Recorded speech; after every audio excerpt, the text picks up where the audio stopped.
היי, שלום לכולם וברוכים הבאים לסרטון נוסף. עכשיו כשהפרי בשפע בשלהי הקיץ, מה יותר כיף ופשוט להכין ריבות מפירות העונה. אני הולך הפעם על תאנים ושזיפים, ובואו מיד נצא לדרך ואני אראה לכם איך אני עושה את זה.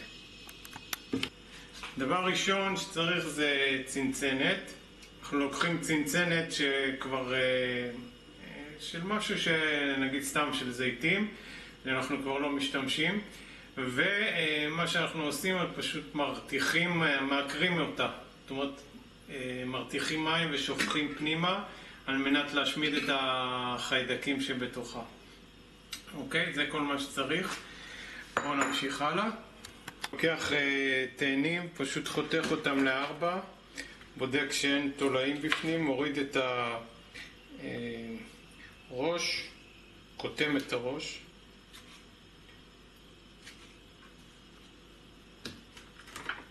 כך אני עושה עם כל התאנים שאני מתעתד להכין. אם אני רואה שתאנה לא יפה, קשה מדי, להזביל. לא להכניס כי תקלקל, הטעם יקלקל את כל הריבה. סיר, ולתוכו אני מודד את כמות התאנים שחתכתי. יש לי פה כוס ועוד כוס אחת. קחו בחשבון שהפרי מצטמצם מאוד, ככה שתלכו על כמות גדולה על מנת שתישאר לכם כמות נכבדה של ריבה. נעשה עוד כוס אחת. עכשיו אני מוסיף פנימה באותו יחס סוכר. אפשר קצת פחות אם אתם לא רוצים כזאת מתיקות, כי יש מתיקות גם בתאנים עצמם. בואו נשים 2 כוסות סוכר. אוקיי. ונעבור לגז.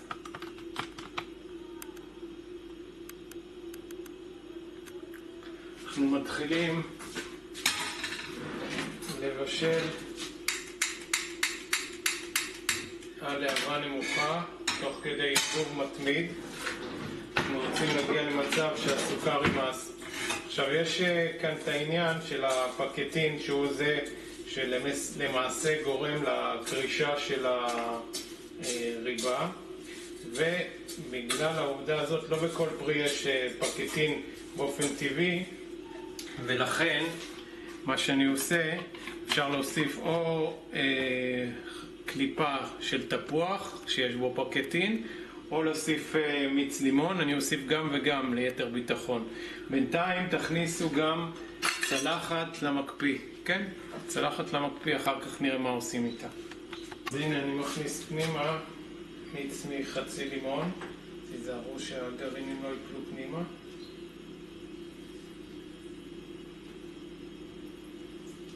אפשר להוסיף את זה עכשיו, אפשר להוסיף אחרי שהסוכר נמס.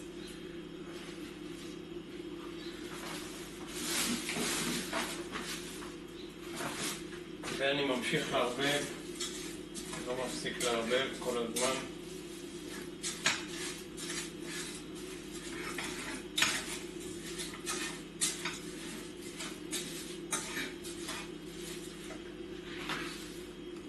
סוכר נמס, אבל אני בכל זאת ממשיך לערבב.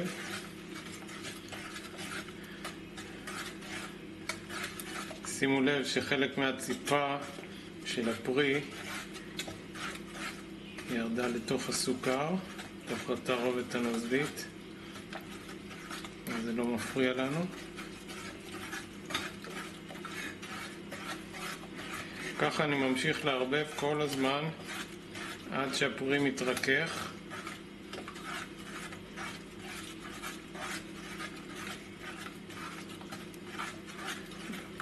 והנוזל יתחיל להצטמצם.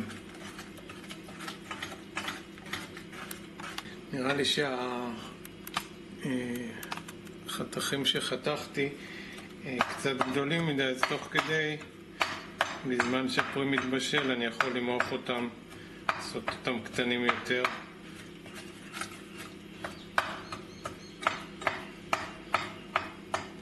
כי אני משוכנע שהם עוד ילכו ויצטמצמו להם. כאמור אני עושה את זה על להבה נמוכה בגז,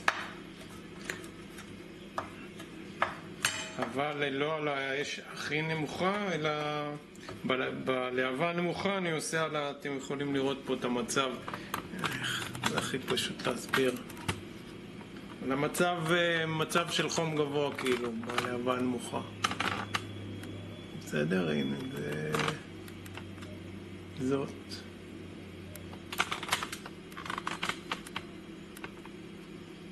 תראו איזה צבע יפה זה מקבל. והם ממשיכים לערבב. להכניס את התפוח, אז אני אכניס עכשיו. פשוט ככה אני מכניס כמה חתיכות של תפוח פנימה, שגם הוא טעים בפני עצמו.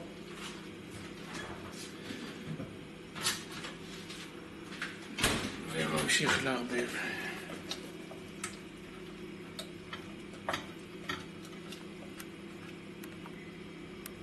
זה לוקח זמן, תהיו סבלניים.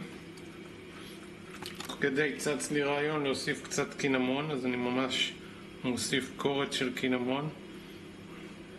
זה להשביח את הטעם ואת הריח של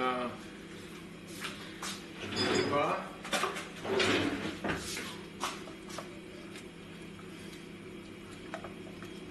איזה ריח. קינמון מיד מעיד שהוא נמצא בסביבה. לאחר פרק זמן מסוים אני מנמיך את הלהבה, זאת אומרת כשכל הסוכר נמס, ואני משאיר את זה על להבה נמוכה, משהו כמו שעה בערך בסך הכל, עד שהנוזל מצטמצם מאוד, אבל צריך להקפיד ולשים לב שהוא לא יהפוך להיות קרמל, אז צריך להיות בסביבה ולפקוח עין. עכשיו אותו דבר אני אעשה לי עם שזיפים, גם כן אני אחתוך אותם, כמובן בלי הגרעין. פעם נשאר לי קצת סוכר, אז אני לא אעשה הרבה, סליחה על רעשי הרקע, אבל שוב זה ממש אותו רעיון, בסדר? כיוון שנשאר לי מעט סוכר, אני אעשה את הפעם, ואני אבדוק את עצמי, אני אעשה יחס של 2:1, זאת אומרת על כל כוס פרי חצי כוס סוכר. נראה איך זה יצא.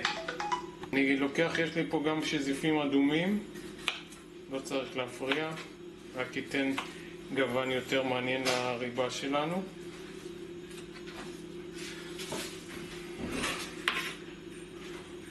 קח 3 כאלה.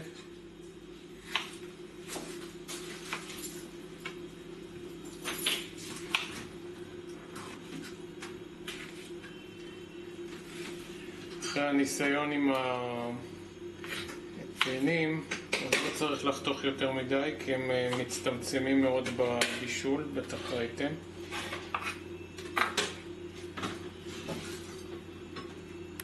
עכשיו סיר נוסף, ופשוט מודד כמה שזיפים יש לי.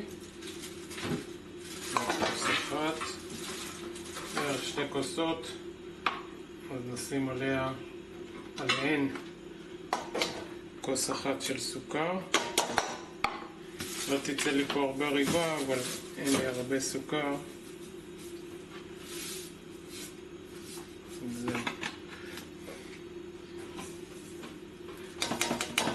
ואני אשים עוד כוס אחת.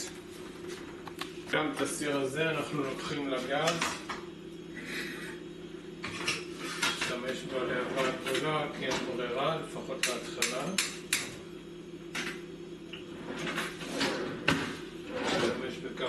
אחרת.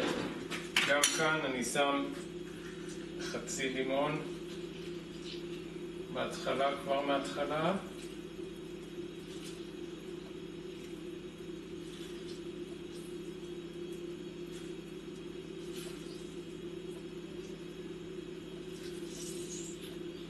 יש כאלה ששמים גם את הלימון עצמו, שתדעו. כאן לא נראה לי מתאים הקינמון, אז נוותר עליו. ונשים כן רק חתיכות מהתפוח. ונתחיל לבחוש ונצא לאותה דרך כמו שעשינו עם התאנים. התאנים כבר כמעט מוכנות. גם כאן אנחנו בוחשים כל הזמן עד שהסוכר נמס.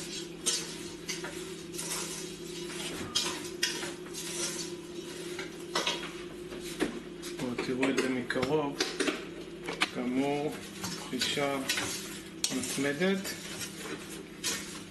אתם יכולים תוך כדי, אני אראה לכם, נעזוב את זה בכל זאת לשנייה.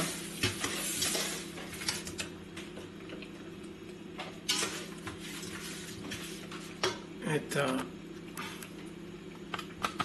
ריבת תאנים שהיא כאן. אתם רואים איך היא הסמיכה? אבל עדיין לא במרקם שאני רוצה, אז ניתן לה עוד כמה דקות.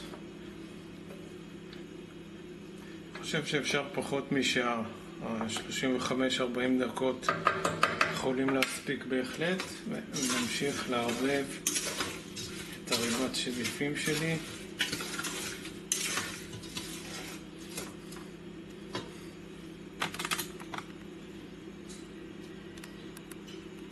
גם כאן הצבע מדהים. אני נערך עכשיו לעשות את הניסוי שלנו. הוצאתי את הצלחת מהמקפיא. שימו לב, אני לוקח עם כפית ויוצק לתוך הצלחת. ומה שאני עושה עכשיו, אני פשוט חורץ. עוד לא מוכן. למה לא מוכן? כי אם הייתי חורץ והנוזל לא היה חוזר ומתחבר, זה סימן שזה היה מוכן. אבל אנחנו צריכים להמשיך לבשל. אוקיי, רגע האמת שלנו הגיע. אנחנו שוב לוקחים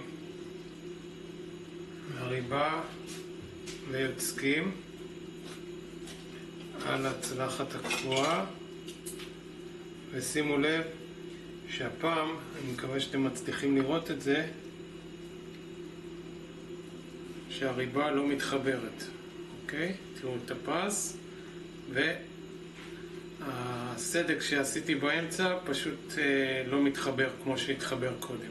זה אומר שהריבה שלנו מוכנה, ואנחנו יכולים להסיר אותה מהאש. תראו איך שזה נראה. אנחנו נראה לכם גם מקרוב יותר.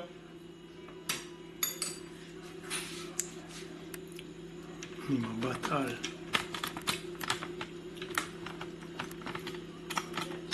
אז הנה הריבה שלנו מוכנה. הריבה השנייה עדיין מתבשלת לה, וכשהיא תעבור את אותו תהליך בדיוק, אז היא גם תהיה מוכנה. אני לוקח לי כאן את הצנצנת שהכרתי אותה. נקטים את התמונה. פשוט שפכתי לתוכה מים רותחים, וגם את המכסה הכנסתי לתוך מים רותחים.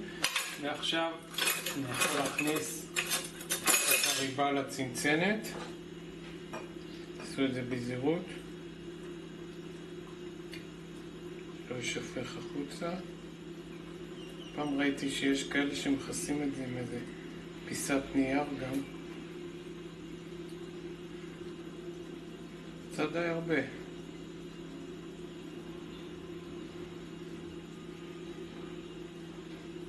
צנצנת שלמה, איזה כיף. זהו, עכשיו אני אתן לזה להתקרר, וכמובן שאת הריבה שומרים במקרר. אם נשאר ממנה משהו אחרי כמה ימים, יכולה להחזיק די הרבה זמן במקרר, בגלל האחוז העצום של הסוכר שיש בה. אבל שוב, אם לא הכרתם טוב, יכול להיות מצב שלא עובש, ותשתדלו להימנע מזה. זהו. אז יש לנו ריבה קיצית נהדרת, ריבת תאנים בצנצנת, וגם אתם מוזמנים להכין מאיזה פרי שתרצו. תודה רבה על הצפייה, ולהתראות בסרטונים הבאים. ביי ביי.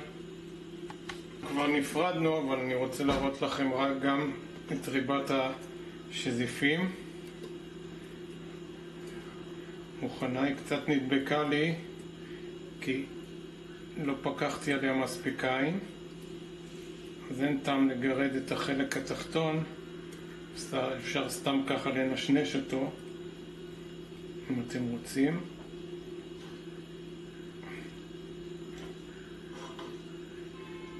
מסתבר אתם רואים מה קרה? לא כזה נורא, אבל נהיה כבר קרמל כזה. אז ניתן לריבה להתקרר, נכניס למקרר, וזהו, עכשיו זה באמת סופי. ביי.